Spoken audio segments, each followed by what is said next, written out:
said over the weekend that he couldn't care less if prices went up on foreign cars because people buy more American cars. Is the president comfortable with Americans on Main Street paying more because of these tariffs? The president is doing everything he can, and this entire administration is doing everything we can to bring down the cost of living in this country. An inflation mess that was fueled by the previous administration's reckless spending, overburdensome regulations that this administration is focused on slashing every single day. I just read you a statistic just from the Environmental Protective Agency alone. We're saving taxpayers money that's ultimately going to drive down inflation, and we're unleashing the might of our energy industry, which will bring down prices as well.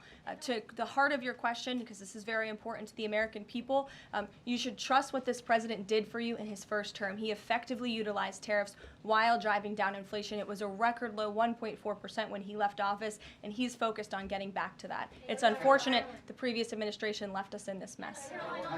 Sure.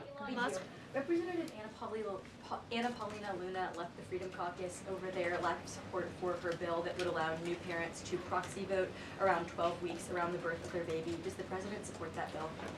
I'm not sure. I haven't actually talked to the president about that bill, but I certainly can get a take on if he supports it or not. Thank you. And one more. The D.C. Circuit ruled last week that the president can fire holdover Biden appointees of independent agencies. Will this ruling empower President Trump to dismiss more federal employees?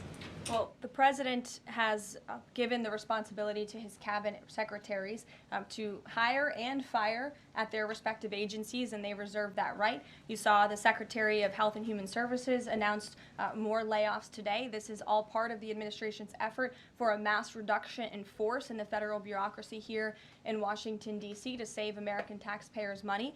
As for agencies within the president's executive authority, the president retains that right. And we've seen there have been bureaucrats at some of these agencies that have been trying to act independent. They need to remember who they work for.